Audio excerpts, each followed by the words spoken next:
తిరుమల తిరుపతి దేవస్థానం కలియుగ దైవమైనటువంటి వెంకటేశ్వర స్వామి ఎన్నో అపచారాలు చేసినటువంటి పరిస్థితి ఆనాడు వైఎస్ఆర్సీపీ ప్రభుత్వం ఉన్న 2019-24 మధ్య కాలంలో జరిగినటువంటి అనేక సందర్భాలు అధ్యక్ష.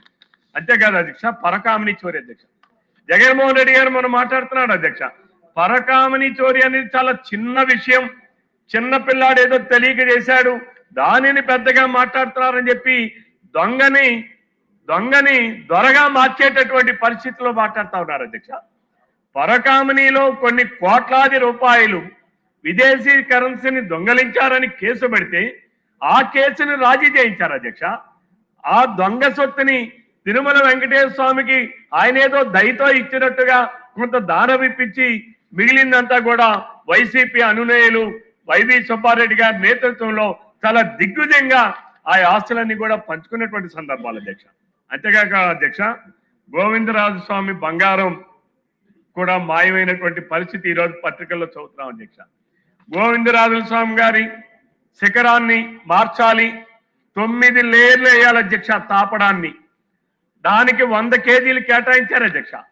ఈ 100 కేజీల్లో 100 కేజీలది 50 కేజీలతోనే తయారు చేసి 2 తాపడాలతోనే చేసినటువంటి పరిస్థితి అధ్యక్ష.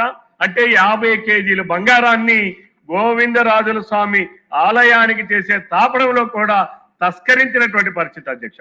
అలాగే అధ్యక్ష, తలనీలాల కుంభకోణం అధ్యక్ష.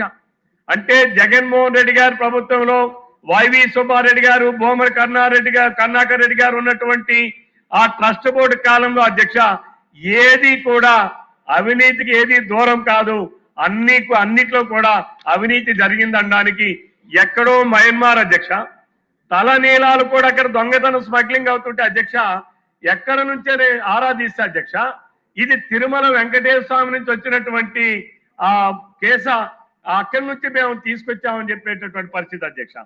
అలాగే మరి ఈనాడు ధర్మారెడ్డి గారు అధ్యక్ష, ఆయన వలన ఆ ఆలయ ప్రతిష్ట ఎంతో దిగజార్చారు అధ్యక్ష. ధర్మారెడ్డి గారు జేఈఓగా ఉండేటప్పుడు ఆయనకి అర్హత లేదు అధ్యక్ష, జేఈఓగా వేయడానికి అర్హత లేదు. అటువంటి వ్యక్తిని ఈఓగా చేశారు అధ్యక్ష.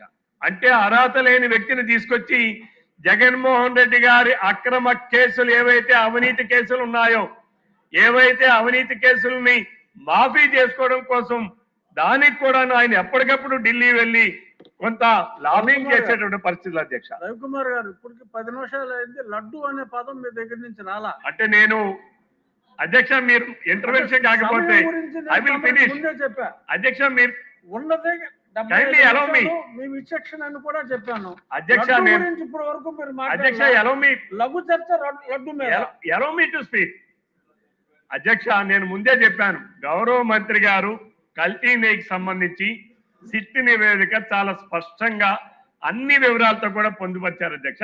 అంటే ఇది ఒక కల్తీ నెయ్యికి సంబంధించినటువంటి అంశమే కాదు అధ్యక్ష, ఇది హిందువుల మనోభావాల్ని ఏ రకంగా ఎప్పటి నుంచి ఇది ఏ రకంగా దానిని దిగదార్చుకుంటూ వస్తున్నారు, హిందువుల మనోభావాలను ఏ రకంగా దెబ్బతీస్తున్నారు, హిందువుల మత విశ్వాసాలను ఏ రకంగా దెబ్బతీస్తున్నారు అనేది ఈ సభ ద్వారా రాష్ట్ర ప్రధానికానికి గతంలో జరిగిన సంఘటనలన్నీ ఒక్కసారి గుర్తు చేస్తున్నాను అధ్యక్ష. అలానే అధ్యక్ష, వైసీపీ హాయంలోనే టెండర్ల నిబంధనలు మార్చారు, నెయ్యి కొనుగోలుకి టెండర్ల నిబంధనలు మార్చారు.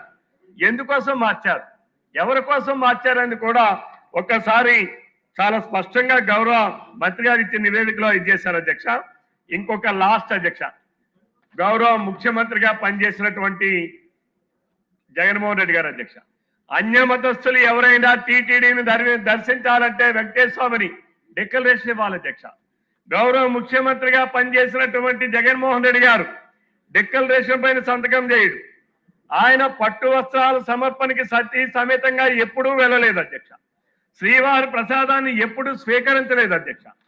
గుడికి వెళ్లకుండానే ఆయన తాడేపల్లి ప్యాలెస్ లోనే తిరుమల సెట్ వేయించి హిందువుల మనోభావాల్ని అగౌరవపరిచినటువంటి వ్యక్తి జగన్మోహన్ రెడ్డి గారు అని చెప్పి ఈ సభ ద్వారా రాష్ట్ర ప్రధానికానికి తెలియజేస్తూ మీరు మాట్లాడే అవకాశం కల్పించినందుకు మీకు ధన్యవాదాలు తెలియజేస్తూ సెలవు తీసుకుంటాను అధ్యక్ష.